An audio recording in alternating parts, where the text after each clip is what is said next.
quiero saludar especialmente desde aquí la vida de René Ceballo, que para mí es muy especial porque él es mi tío, es mi tío y bueno, lo conozco desde que nací.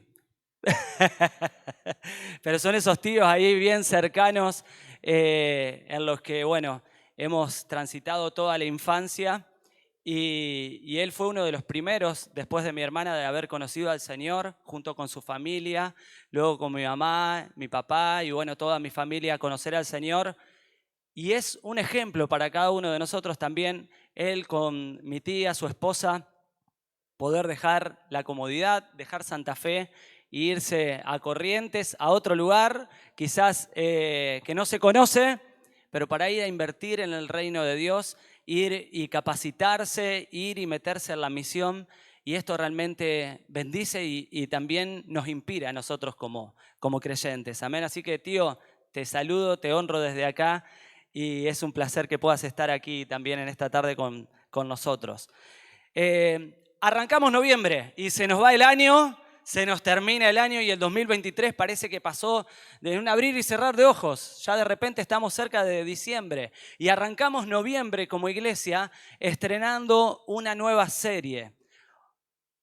Una nueva serie que quizás el Señor ayudará a que de alguna manera nuestra vida quede desnuda delante del Señor y Él nos ayude a poder cambiar algunas cuestiones que tenemos que cambiar y que no están bien delante del Señor.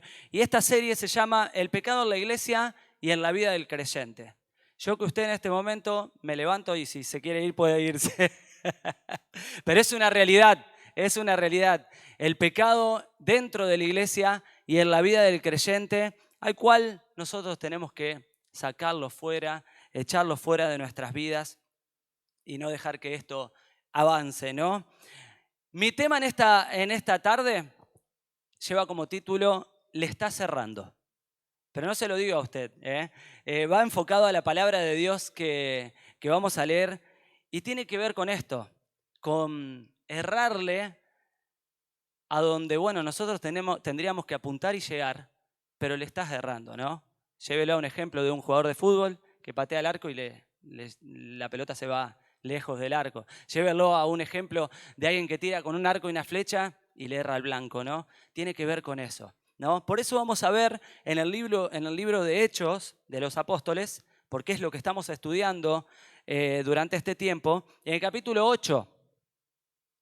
Mire, me subí antes, cuando los chicos estaban cantando, porque yo tengo acá la Biblia bien, no es una Biblia en el celu en la que encontramos rápido, entonces es medio difícil encontrar, ¿no? Pero bueno, Hechos de los Apóstoles, el capítulo 8, versículo 9 al 24 vamos a estar leyendo. Dice más o menos así: pero había un hombre llamado Simón que antes ejercía la magia en aquella ciudad y había engañado a la gente de Samaria haciéndose pasar por algún grande. A este oían atentamente todos, desde el más pequeño hasta el más grande, diciendo: este es el gran poder de Dios. Y le estaban atentos porque con sus artes mágicas les había engañado mucho tiempo. Pero cuando creyeron a Felipe, que anunciaba el evangelio del reino de Dios y el nombre de Jesucristo, se bautizaban hombres y mujeres. También creyó Simón mismo, y también y habiéndose bautizado, estaba siempre con Felipe. Y viendo las señales y grandes milagros que se hacían, estaba atónito. Cuando los apóstoles que estaban en Jerusalén, oyendo que Samaria había recibido la palabra de Dios, enviaron allá a Pedro y a Juan, los cuales, habiendo venido, oraron por ellos para que recibiesen el Espíritu Santo, porque aún no había descendido sobre ninguno de ellos, sino que solamente habían sido bautizados en el nombre de Jesús. Entonces les imponían las manos y recibían el Espíritu Santo. Cuando vio Simón que por la imposición de las manos de los apóstoles se daba el Espíritu Santo, les ofreció dinero, diciendo: dadme también a mí este poder, para que cualquiera a quien yo impusiese las manos reciba el Espíritu Santo. Vamos a leer hasta acá nomás. Una historia muy particular, pero que bueno, es necesario quizás ver lo que venía sucediendo antes. Y ustedes saben que la iglesia en Jerusalén, luego de que Jesús ascendió a los cielos, estaba allí y estaban pasando por un momento terrible. ¿Por qué? Porque se acuerdan, semanas anteriores, hablando de Saulo de Tarso y demás, uno de los seguidores del Señor, uno que era parte de la iglesia, llamado Esteban, había sido apedreado. ¿Se acuerdan? Este hombre muere allí y desde allí se dispara una persecución tremenda a la iglesia. Es decir, que la iglesia estaba cómoda en Jerusalén, pero la iglesia, porque empezaron a perseguirla, tuvo que levantarse y salir corriendo para un lado y para el otro. Y hay una parte de la iglesia que llega a Samaria. ¿Se acuerdan de Samaria, no? Y se acuerdan de lo que Jesús les dijo, que a dónde tenían que ir ellos para predicar. Tenían que ir en Jerusalén, Judea, Samaria y hasta lo último de la tierra. Y de alguna manera se estaba llevando el plan del Señor, ¿no? Porque la iglesia por primera vez llega a Samaria. A Samaria. ¿Se acuerdan que Jesús pasó por Samaria? Y recuerden, dicho sea de paso, algunos de los discípulos que hoy eran apóstoles querían matarlo a los samaritanos. Decían, Señor, le hacemos descender fuego del cielo a estos que están acá, porque no se los bancaban muchos. Pero ahora la iglesia y los apóstoles, con un crecimiento espiritual, con una nueva visión, fueron a predicar el evangelio a Samaria. Y allí llega Felipe, Felipe el evangelista, que empieza a predicar el evangelio y empiezan a suceder cosas tremendas, sobrenaturales. Gente comienza a escuchar lo que Felipe predicaba y entendían el mensaje, recibían el mensaje del Señor, de la cruz. Pero también muchos enfermos eran sanados, muchos de aquellos que habían sido oprimidos, que estaban siendo atados por el enemigo, eran liberados. Y Dios estaba haciendo cosas tremendas allí en Samaria. ¿Y qué sucede? Había un personaje particular que se llamaba Simón. Y le decían Simón el mago. Y dice que él, a ver, si nosotros decimos, era Simón el mago, el tipo conocía de lo que tenía que ver con magia, con trucos y demás. Y usted quizás en este momento se imagina a Simón el mago y dice, ¿cómo era? Tenía una galera negra, ¿viste? Como nos imaginamos a los magos, vestido así de negro, y de repente te hacía un truco y te hacía aparecer una palomita, o de repente te hacía otro truco y te hacía aparecer, no sé, un conejo, ¿viste? Pero no era ese tipo de magos. En ese tiempo, la cosa tenía que ver con la hechicería, ¿no? Con la hechicería. Tenía que ver con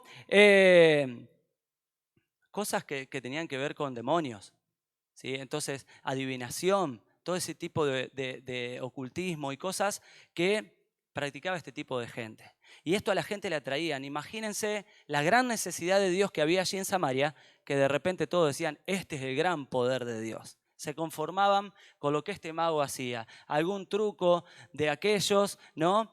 Pero dice que este mago tenía seguidores y mucha gente lo admiraba, ¿no?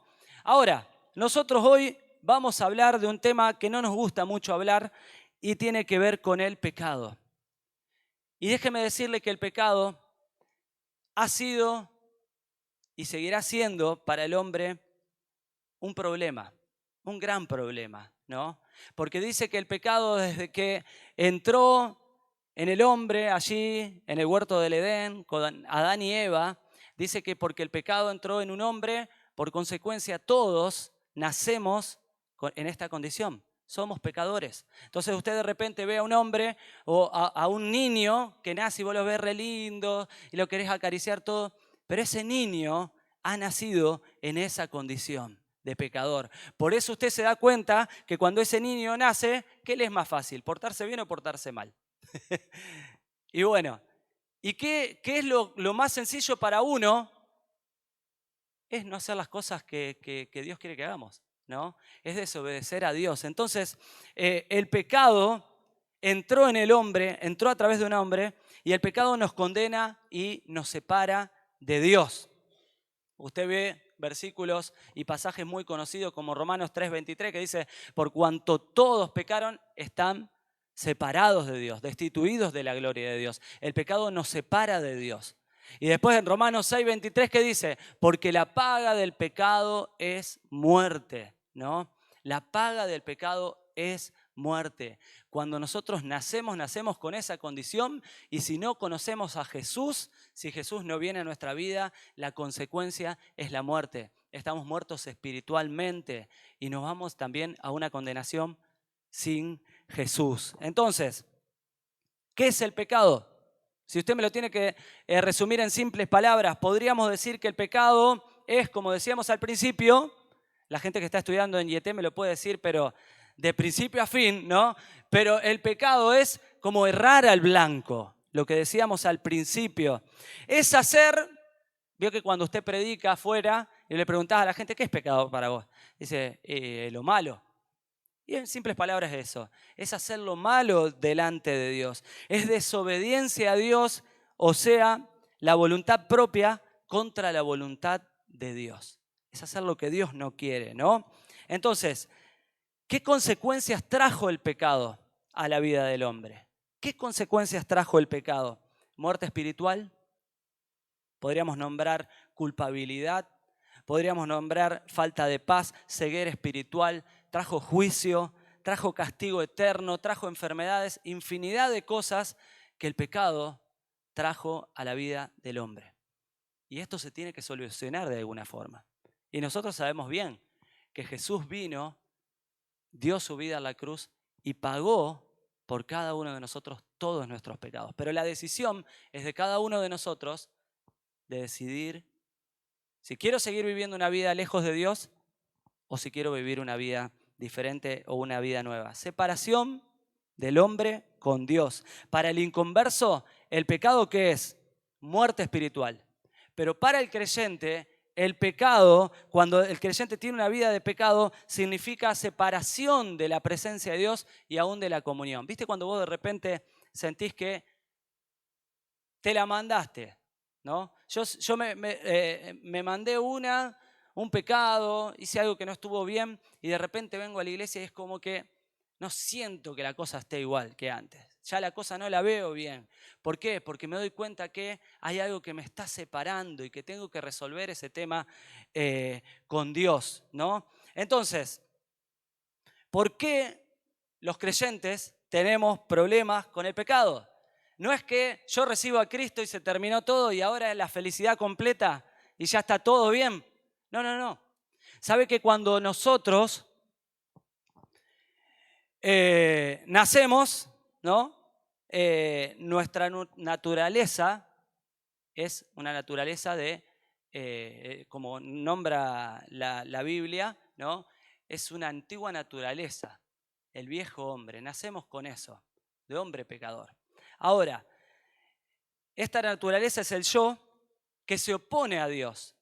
Pero cuando yo recibo a Cristo, cuando Cristo viene a mi vida, ¿qué sucede? Somos salvos. Somos salvos.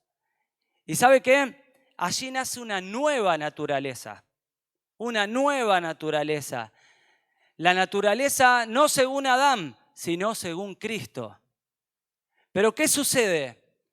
El viejo hombre y la antigua naturaleza queda ahí muerto, pero en todo momento quiere aflorar.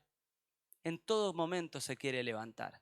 Y de repente yo antes si era una persona que vivía mintiendo, en algún momento ese viejo hombre de Lucho se quiere levantar y quiere que yo vuelva a mentir, ¿no? Entonces se vive una constante lucha en el creyente entre no dejar que esa naturaleza vieja aflore y que el nuevo hombre, según Cristo, la nueva naturaleza, sea alimentada, ¿no? Sea alimentada. Y la alimentamos con la palabra de Dios, congregándonos, compartiendo con los hermanos, adorando, orando, ¿no? Dejar que nuestra nueva naturaleza, según Cristo, crezca, ¿no? Para que la vieja naturaleza caiga y esté allá abajo, ¿no? Entonces, en esta lucha, Dios quiere darnos la victoria. Decile a que tenés a tu lado, el Señor quiere darte la victoria en esta lucha. Ahora, la pregunta es, si el Señor quiere darnos la victoria, ¿por qué vivimos derrotados? ¿Por qué pareciera ser que el pecado nos gana? ¿Por qué pareciera ser que yo quiero lograr cosas en Dios y de repente me doy cuenta que doy un paso adelante, pero me la sigo mandando? ¿Qué pasa? ¿Por qué no obtengo la victoria? Entonces, en este pasaje y aún en esta tarde, hoy tenemos que salir con una mente transformada y cambiada y saber qué hacer respecto al pecado. ¿Qué actitud debemos tomar nosotros respecto al pecado? Por eso, en este pasaje que leíamos en Hechos, vamos a ver evidencias de alguien que no hizo bien las cosas. ¿Se acuerda que íbamos a hablar de esto? ¿Le estás errando? Bueno, acá lo vemos a un personaje llamado Simón, que no hizo bien las cosas. Y algunas evidencias que yo he descubierto, no sé si las podemos ver tan claras, pero me dan a entender que el tipo no había entendido mucho lo que Felipe le había dicho. Como que el tipo tenía otras intenciones, ¿no? Entonces, veamos el versículo 13. También creyó Simón mismo. Mire usted, ¿no? Y habiéndose bautizado, estaba siempre con Felipe. Y viendo las señales y grandes milagros que hacían, estaba atónito. Dice que estaba maravillado, diciendo, wow, la verdad que esto no lo vi nunca. La verdad que yo sabía hacer algún que otro truco, pero esto me voló la cabeza.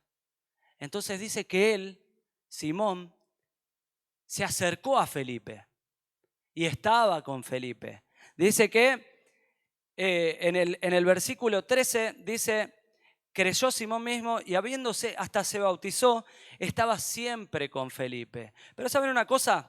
Una de las evidencias que a mí me muestra este hombre, al no hacer bien las cosas, es que él quiso agregarle a su vida el evangelio, agarrar el evangelio y ponerlo a su vida, pero seguir viviendo la vida que tenía antes. ¿Entiende más o menos lo que digo? O sea, él quiso agarrar el evangelio de Felipe, tomarlo, pero seguir con su vida, la vida que tenía él antes, ¿no? Simón el Mago, personaje carismático, el ídolo de los niños y de los grandes. Dice que los niños y los grandes lo bancaban. Tenía más seguidores que, imagínate, el youtuber más crack, el mejor de todos. Bueno, él tenía más seguidores que él. Tenía like en todo momento, subía videitos innovadores y dice que él era un personaje al que toda la gente de Samaria lo rebancaba. Era un ídolo. Y hasta yo creo que la gente de Samaria habrá dicho, ustedes tienen a Messi, nosotros lo tenemos a Simón, ¿eh? Nosotros tenemos a Simón el hechicero, tenemos a Simón el mago, ¿no? Veo que los argentinos por ahí no solemos como diciendo, sí, ustedes que nosotros tenemos al Papa, argentino, ¿viste? Y nosotros tenemos al mejor jugador del mundo. Bueno, yo creo que en ese tiempo, para los samaritanos, era alguien grosso, era alguien copado, no era cualquier cosa. Entonces dice que Simón el mago, este personaje al que conocemos, ¿no? Estaba enfocado, decíamos, en lo místico, hacia alguna brujería, hechicería, encantamientos, ¿no?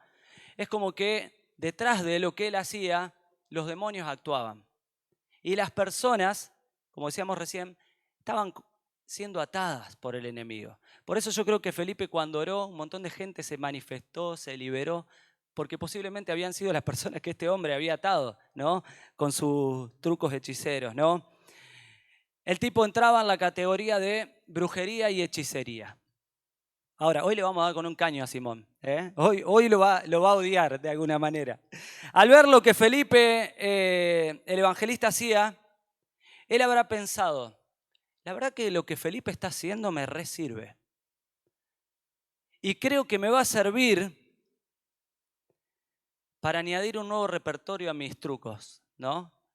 Entonces, como vio que Felipe hablaba, oraba, sucedían cosas milagrosas, yo creo que él estaba enfocado más que en Jesús, en lo de Jesús, ¿no?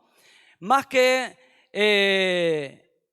en lo que era Jesús, en lo que Jesús podía hacer, ¿no? Estaba enfocado en los trucos que este hombre hacía, ¿no? Ahora, las motivaciones de este hombre, de Simón, eran incorrectas. Eran incorrectas. ¿Por qué? Porque posiblemente él quería ampliar su repertorio, él quería ser más famoso y su motivación correcta tendría que haber sido otra, el de bautizarse sinceramente, el de escuchar la palabra de Dios, el de conocer a Dios, el de reconocer que estaba teniendo una vida que no honraba al Señor, ¿no? Pero dice que él, y usted me dice, bueno, pero esto todavía no lo dice, pero ya va a ver, más adelante vamos a ver el comportamiento de este hombre Simón, ¿no? Este hombre quiso añadir el evangelio a su vida, pero seguir siendo el mismo Simón hechicero que fue siempre. Y ¿sabe qué? Esto me da a entender a mí también que en nuestras iglesias muchas personas se conforman con simplemente venir a la iglesia, cantar, alabar, ¿por qué no ofrendar? Escuchar la palabra, hasta bautizarse y luego salir de esta puerta y seguir viviendo la vida que antes tenían. Porque sigue habiendo gente que se conforma simplemente con lo lindo del evangelio. Con vení que Dios te va a sanar, vení que Dios te va a prosperar simplemente. Y es lindo y uno se siente bien.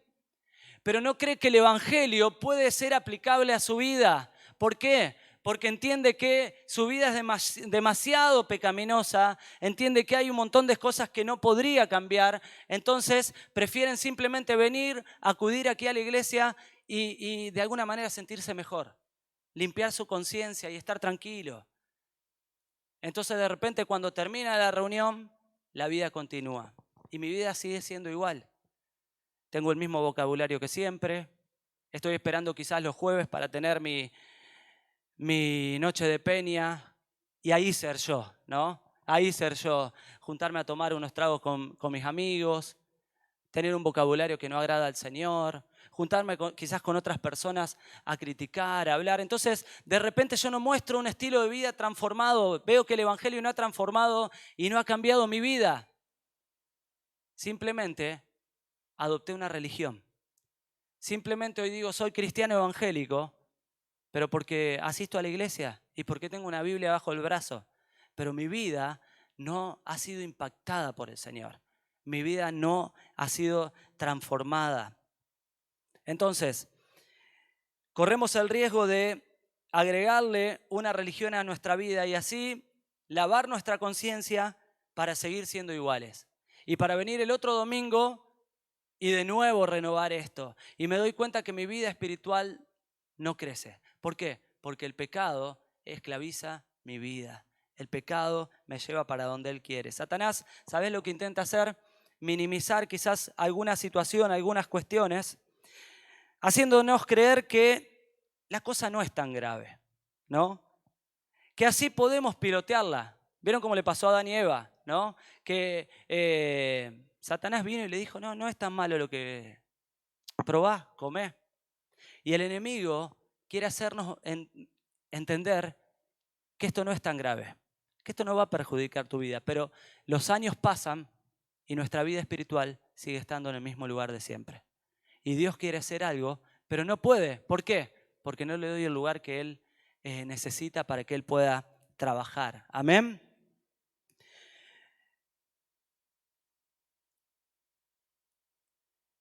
¿Saben que eso no es el evangelio?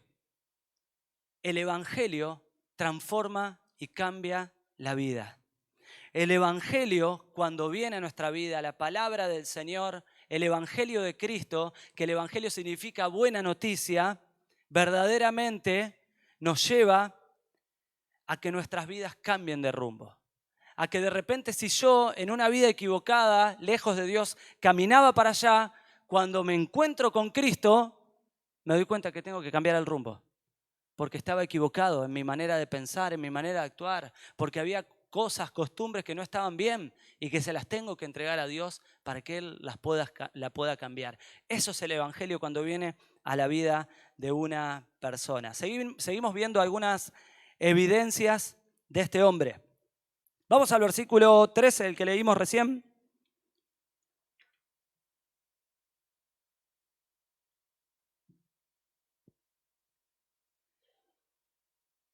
que también nos habla un poco de esto. También creyó Simón mismo y habiéndose bautizado, estaba siempre con Felipe y viendo las señales y los grandes milagros que él hacía, dice que él estaba atónito, ¿no? Veo que este hombre, otra de las evidencias, es que vivía una vida de hipocresía y a la vez querer ser relevante. Esta era la motivación de Simón el hechicero. Él estaba con Felipe, él compartía con Felipe, pero ¿saben qué? Él prefería delante de Felipe tener una cara bonita, tener una cara linda. Yo te estoy escuchando, yo estoy aprendiendo de vos, pero era simplemente una hipocresía la que él mostraba. ¿Vieron que el hipócrita es esto? Es mostrar una cara que no soy, ¿no? Entonces de repente él se mostraba como un cristiano lindo, donde había cambiado quizás su ropa, donde de repente, todos se bautizan, yo también me voy a ir a bautizar. Y escuchaba y estaba con Felipe, pero nosotros, como vimos en el punto anterior, él tenía otra idea. Él quería sumar repertorios y cosas nuevas para lo que él hacía, ¿no? Pero ¿qué pasaba? Prefirió tener una vida de hipocresía y a la vez querer ser relevante. Simón el Mago tenía en su corazón estas cosas. A él no le interesaba Jesús, como dijimos recién, sino lo de Jesús. Delante de Felipe y de los demás, seguro él seguía mostrando esa linda cara, ese cambio, pero simplemente le interesaba tener más reconocimiento de las personas. Ampliando su repertorio, podría llegar a tener más me gusta. Ampliando su repertorio, podría llegar a tener como que la gente más lo banque. Y además porque estaba perdiendo clientela. Porque, a ver, él tenía un montón de gente que lo seguía, pero cuando vino Felipe, ¿qué pasó? Toda la gente se fue con Felipe. Y de repente él miró que nadie lo seguía a él. Y empezó a ver lo que Felipe hacía. ¿Y qué pasaba? Dice que este hombre se unió a Felipe. ¿Pero qué mostró? Mostró una vida de hipocresía. Mostrar que había un cambio de vida en el que no había. Y además, ¿por qué? Con la motivación de ¿qué? De querer ser relevante. Saben que la hipocresía es el resultado del orgullo. Pero Jesús condenó la hipocresía y lo vamos a ver aquí en Mateo 23, 1 al 4.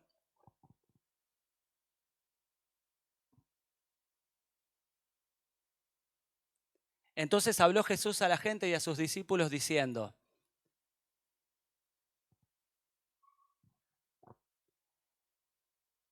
en la cátedra de Moisés se sientan los escribas y los fariseos, versículo 3. Así que todos los que os digan que guardéis, guardadlo y hacedlo, mas no hagáis conforme a sus obras, porque dicen y no hacen. ¿Qué dice el versículo 4? Porque atan cargas pesadas y difíciles de llevar y las ponen sobre los hombros de los hombres, pero ellos ni con un dedo quieren moverlas. ¿Saben qué? Aquellos que son hipócritas, los fariseos en este tiempo, querían decirle a la gente lo que tenían que hacer, pero ni ellos mismos lo hacían, porque era algo inalcanzable. Entonces Jesús condenó a los hipócritas, condenó a aquellos que, en más, los trató como un sepulcro blanqueado, porque parecen re buenitos, porque parecen requete religiosos, porque parecen lo mejor, pero dentro suyo, su corazón estaba lejos de Dios, porque no cumplían con la ley de Dios, ¿no? Entonces le agregaban cosas pesadas, cargas pesadas, que ni la misma Biblia decía, para que la gente cumpla, y era hasta imposible, ¿no? Entonces, Jesús mismo se encargó de condenar esto. Y muchas veces podemos caer fácilmente en este pecado. Fácilmente en este, bueno, hoy lo llamábamos error, pero la Biblia lo llama pecado a esto, ¿no? Entonces, mostrando una cara bonita quizás delante de Felipe, podríamos decir delante del pastor, delante de un líder, diciendo, está todo bien lo que vos me decís, lo recibo, lo escucho, pero de repente cuando salgo de acá, yo decido hacer lo que quiero. Yo decido actuar como a mí mejor me parezca. Entonces, cuando la palabra del Señor viene a través de un pastor, viene a través de un líder, de algún hermano crecido en la fe, uno lo escucha y uno muestra una cara linda. Y uno muestra que sí, que está y que la recibe y que se compromete. Pero en nuestro corazón decidimos no acatar esta palabra. Y decidimos hacer lo que mejor nos parece. Y esto la Biblia lo llama como una hipocresía, como ponernos una careta, una máscara que mostramos algo delante de los demás que no somos. Y es muy fácil que el creyente caiga en este pecado, ¿no? Diciendo yo no tengo que rendirle cuentas a nadie, yo hago lo que yo quiero, porque este mundo nos invita a ser así. A que cada uno puede decir lo que quiere, que cada uno puede hacer lo que quiere, por más que lo importante es sentirte bien, lo importante es que te haga bien. Entonces cuando quizás nos hablan de estos temas, uno es como que se pone así, ¿viste? Pero la Biblia nos anima a mostrarnos el error para corregir nuestras vidas, porque el Señor quiere ir transformándonos, mostrándonos lo que quizás no estamos haciendo bien para cambiarlo, ¿no? Querer lo de Jesús y no a Jesús es no querer sus enseñanzas, no aplicarlas a mi vida. Y saben que decíamos que este hombre quería ser relevante, quería ser más famoso. ¿Y qué es una persona que quiere ser relevante? Es ese clásico que te dice, ¿vos sabés con quién estás hablando? ¿Vos sabés quién soy yo? Vos no me conocés a mí, ¿no? Aquel que se cree algo o que quizás puede decir, bueno, yo soy un referente. Y aún es muy fácil caer en que uno está buscando que los demás nos aplaudan o que tengan, la verdad, vos sos el mejor de todos. Nos hace sentir bien eso, pero hay gente que busca esto, que busca el aplauso de los demás, que busca que lo feliciten todo el tiempo, que busca que le digan qué groso que sos, qué capo que sos, la verdad que lo que estás haciendo, y están esperando eso, la aceptación de los demás, ser relevantes, ser importantes. Y saben que las redes sociales por ahí nos animan a esto y nos ayudan a esto. Entonces de repente vos decís, voy a poner esta frase, ¿viste? Porque uno quiere ser relevante, porque uno quiere ser importante. O quizás gloriarse por ahí y decir, mirá la familia que tengo. Hay veces que lo hacemos bien, que lo hacemos con el corazón, pero hay veces que nuestras intenciones es mostrar algo para ser relevante delante de las personas. Por eso es bueno ver la motivación de nuestros corazones. Todos hacemos esto, ¿no? Y lo hacemos con un lindo corazón, pero hay personas que su motivación es otra. Su motivación es mostrar lo grande, lo bueno, lo crack que soy yo en lo que hago, ¿no? Entonces, aquí Simón el mago termina mostrando la hilacha, ¿no? Porque por ahí vimos un versículo que vos decís, che, pero para tanto, Lucho, si el tipo estaba con Felipe, si el tipo se bautizó, ¿qué onda con Simón? Mira lo que dice el versículo 14. Dice, cuando los apóstoles que estaban en Jerusalén oyeron que Samaria había recibido la palabra de Dios, enviaron allí a Pedro y Juan. ¿Qué pasó? Dice que Pedro y Juan, que estaban en Jerusalén, reciben un mensaje y dice, vamos para allá, porque el Señor está haciendo cosas tremendas en Samaria.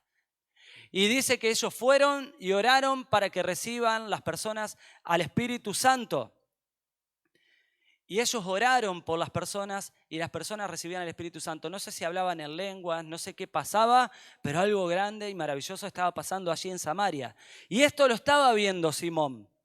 Y ¿saben qué? Cuando vio Simón, en el versículo 18, que por la imposición de manos de los apóstoles se daba el Espíritu Santo, les ofreció plata, les ofreció dinero.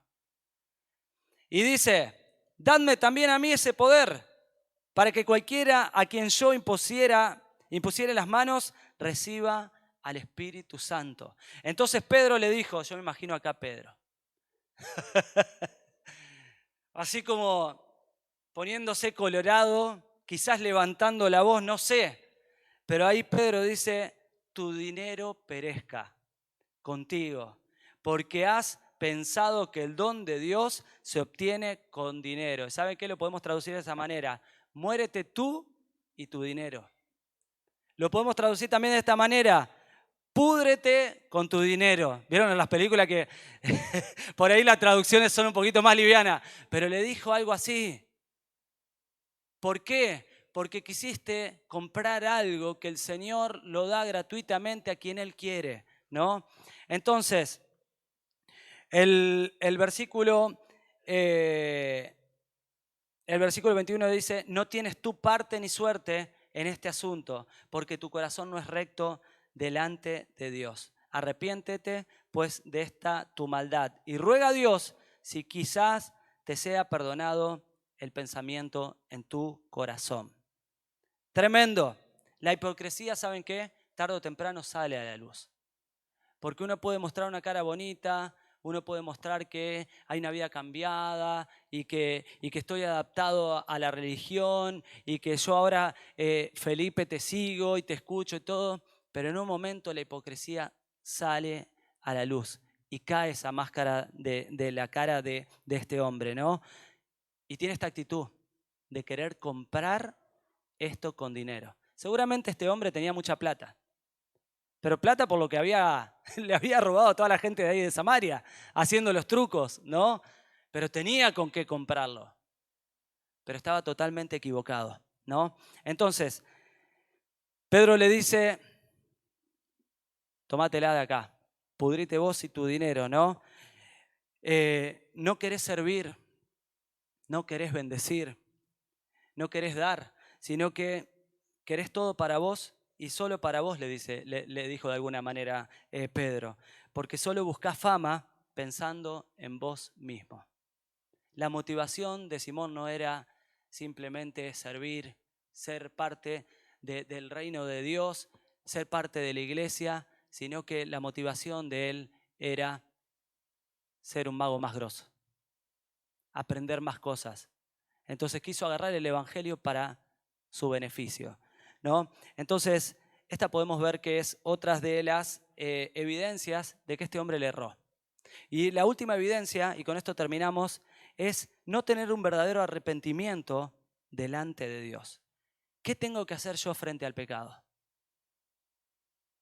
¿Qué tengo que hacer cuando me doy cuenta que le erré, que no hice las cosas bien, que me la mandé delante de Dios? ¿Cuál tiene que ser mi actitud verdaderamente? Arrepentirnos. Y miren lo que hizo este hombre, porque hizo todo lo contrario. Dice en el versículo 24, respondiendo entonces Simón dijo, rogad vosotros por mí al Señor, para que nada de esto que habéis dicho venga sobre mí. Nada de lo que me dijeron que iba a pasar, porque dice que le dijeron que hiel de amargura y en prisión y en maldad estás. Y este hombre le pide a Pedro, por favor muchachos, oren por mí, para que esto no me pase. ¿Qué pasa cuando cometemos un pecado? Se nos muestra lo que hicimos. ¿Qué actitud tomamos? Esto para que lo pensemos nosotros mismos. ¿Qué es lo que hacemos? Pastor, haga una oración por mí, por favor. Pastor, por favor, óreme y bendígame. Podemos tomar esa actitud. Es la actitud que tomó Simón, el hechicero. Pedirle al pastor, por favor, que ruegue que no le pase nada malo. Pero el tipo se le había mandado, el tipo estaba mal delante de Dios. Porque solo queremos lavar nuestra conciencia de alguna manera teniendo esta actitud. Porque solo queremos quizás quedar bien delante de los demás. Y vieron que el mismo Saúl tuvo esta actitud con el profeta Samuel. ¿Qué pasó? ¿Qué le dijo? Bueno, sí, pequé, pero haceme quedar bien delante de la gente, no me descalifique delante de las personas. Entonces, eso es una actitud incorrecta frente al pecado. Cuando nosotros pecamos, cuando no hacemos la voluntad de Dios, sea lo que hagamos delante de Dios que no esté bien, tenemos que tomar y tener la actitud correcta. ¿Cuál fue? Vamos a leerlo en el Salmo 51, y es la actitud que tomó David. Y David, cuando escribe este salmo, estaba teniendo esta situación. El profeta Natán lo encara y le habla, y luego de él haber pecado con Betsabé, ¿no? Pero por sobre todo haber asesinado al esposo de Betsabé, ¿no? Urías el Eteo, él tiene una actitud correcta frente al pecado y que quizás es la actitud que nosotros tenemos que tener.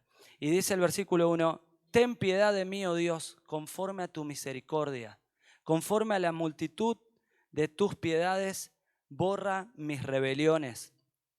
El versículo 7 dice, purifícame con hisopo y seré limpio, lávame y seré más blanco que la nieve. Hazme oír gozo y alegría, y se recrearán los huesos que has abatido. Esconde tu rostro de mis pecados y borra mis maldades. Crea en mí, oh Dios, un corazón limpio y renueva un espíritu recto dentro de mí. Y pasando al versículo 17, los sacrificios de Dios son el espíritu quebrantado, al corazón contrito y humillado no despreciarás tú, oh Dios. De alguna manera nosotros frente al pecado, si hoy vos de repente viniste a este lugar y entendés que o estás viviendo una vida lejos de Dios, que no has conocido a Dios, necesitas a Cristo en tu corazón. Necesitas que Cristo, con esa buena noticia de su muerte a la cruz, venga y Él es capaz de perdonar todos tus pecados como perdonó los míos. Pero si de repente te encontrás en este lugar siendo un creyente, como yo, y de repente te das cuenta que no estás haciendo bien las cosas, que te estás dando aquellos lujos y aquellas cosas que no están bien delante de Dios y su palabra, porque le has dado lugar a las cosas de este mundo, porque de repente es lo más fácil y te das cuenta que cuando venís acá no enganchás en ningún lado, no podés entrar en ningún lado porque no es el idioma que uno habla, porque estamos viviendo lejos de Dios, porque nos hemos alejado y necesitamos que Él pueda perdonarnos. Pero ¿saben qué? La actitud correcta es esta, es la que tuvo David. David no le dijo al profeta Natán, ora por mí, por favor, ora por mí, sino que él mismo vino delante de Dios teniendo ese pesar por el pecado y ese dolor por el pecado, reconociendo que se le había mandado delante de Dios, que no solamente había caído en pecado con una mujer, sino que había matado a uno de sus guerreros, que lo había mandado a matar, que se le había mandado mal, pero delante de Dios. Y él le dijo a Dios, Señor, no tomes en cuenta mis pecados, Señor, límpiame, purifícame. Reconoció su error, reconoció su pecado. ¿Y qué nos enseña este pasaje que hemos leído en el libro de Hechos? Qué fácil dejarnos llevar y ser atraído por las señales y milagros, por cosas llamativas, atractivas, como hoy en día podemos escuchar, ve, recibe tu milagro. Hay tantas iglesias que ponen esto y que dicen, vení, recibí tu milagro, vení y vas a ser libre de todas tus deudas, y vení que vas a recibir sanidad. Y está bueno esto. Y a veces venimos por esto simplemente, por esto de Dios, por lo de Dios, pero no venimos por Dios, porque el verdadero evangelio es este, es vení, sos un pecador y necesitas a Cristo en tu vida. Él es el único que puede limpiar tus pecados. Él es el único que te puede dar salvación.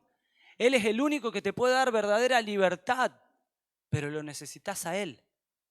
Hoy en día tantos venden el evangelio de esta manera para atraer personas y se llenan las iglesias y se llenan. Pero tenemos que llegar a este tiempo donde de repente, como cuando el apóstol Pedro se levantó a predicar y esta multitud creyó, dijeron, ¿qué tenemos que hacer para ser salvos? Bueno, muchachos, arrepiéntanse, arrepentíos, convertidos de sus malos caminos, ¿no? Entonces, para concluir, y yo te invito a que vos puedas cerrar tus ojos allí donde estás. El pecado tiene consecuencias terribles, veíamos recién. Cerrá tus ojos, vamos a orar y reflexionar un poco en esta palabra. El pecado nos viene a separar de Dios. Y sabes que el pecado a veces pensamos que afecta a nuestra vida solamente. Pero el pecado termina afectando nuestra vida aquí, en la eternidad. El pecado afecta no solamente en mi vida, sino a los que me rodean. ¿Cuál tiene que ser nuestra verdadera actitud frente al pecado? Proverbios 28:13 dice, el que encubre su pecado jamás prospera, pero quien lo confiesa y lo deja, alcanza misericordia. El Señor te quiere dar victoria sobre el pecado. Él te quiere dar la victoria, no porque Él tiene una mera idea, sino porque Él venció al pecado. Siendo un hombre, siendo Dios, venció al pecado. Y Él te quiere dar la victoria frente al pecado. Porque el Señor no quiere vernos más derrotados. El Señor nos quiere vernos más siendo esclavos del pecado. Sino que Él quiere darnos la victoria frente a esto. Quiere darnos la victoria. Y quiero darte 3 pasos sencillos para cómo actuar y qué hacer frente al pecado. En primer lugar, yo lo que tengo que hacer es confrontar el pecado. Ahí donde estás, pensá y pedirle al Espíritu Santo que te muestre cuáles son aquellas cosas que uno se da cuenta que no están bien delante de Dios. Y que no podemos seguir ocultándolas. Que debemos dejar de engañarnos a nosotros mismos. Confrontarnos con la realidad de nuestro pecado y resolverlo ya, en este momento. No seguir pateándola más, sino resolver el problema, confrontarlo. Si realmente tengo esto, no puedo dejar tal cosa, no puedo abandonar esto, no puedo abandonar el mal vocabulario, no puedo dejar los vicios. Es confrontar el pecado, es decir, tengo este problema delante de Dios. Porque no puedo dejar de consumir cosas que no están bien delante de Dios. Llamémosle pornografía. Quizás esto lo creemos que es para los jóvenes o los adolescentes nomás. Pero hay tanta estadística de adultos, padres de familia, que están inmersos y metidos en esta adicción. Entonces necesitamos a Dios. Necesitamos confrontar esto y resolverlo. Hacer algo al respecto. Una vez que confrontamos, uno lo que debe hacer es confesarle a Dios. Decirle, Señor, es esto. Te confieso mi pecado. Y una vez que hacemos esta confesión delante de Dios, y yo te invito a que ahí donde estás, vos puedas confesarle tu pecado. Únicamente vos y Dios. Nombráselos, no tengas vergüenza, porque Él lo conoce más que nadie. Confesale tus pecados al Señor. Y una vez que confesamos nuestras faltas, ya estamos listos para obtener su perdón. Para obtener su perdón. El Señor te perdona si realmente le confesaste esto de corazón. Una idea de cambiar, de abandonar, de dejar, pero que uno se da cuenta que con su fuerza no puede. El Señor viene y limpia, poniendo nuestra fe en el Señor. Y luego de confesarlo, ya estamos listos para dar otro paso. Que este paso no es solamente para esta noche, sino para de aquí en adelante. Es abandonar el pecado. Es abandonar esta forma de vida.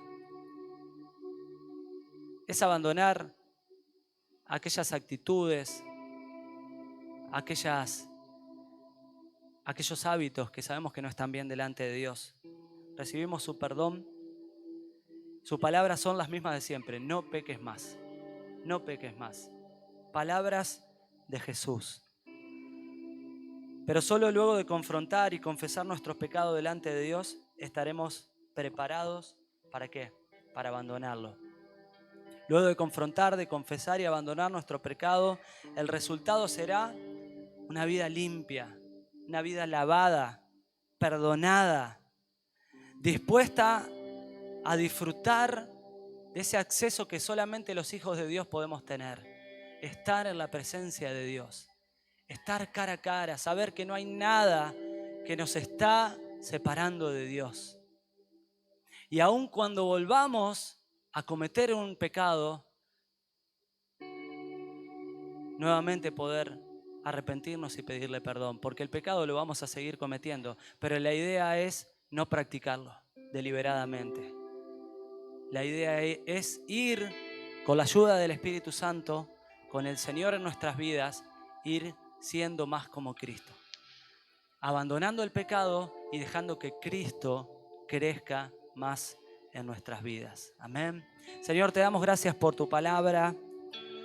En esta noche te bendecimos y gracias porque si tú revelas esto a nosotros es porque no quieres que sigamos iguales, porque quieres transformarnos, porque quieres que vayamos de gloria en gloria. Declaramos victoria sobre el pecado en nuestra vida en el nombre de Jesús.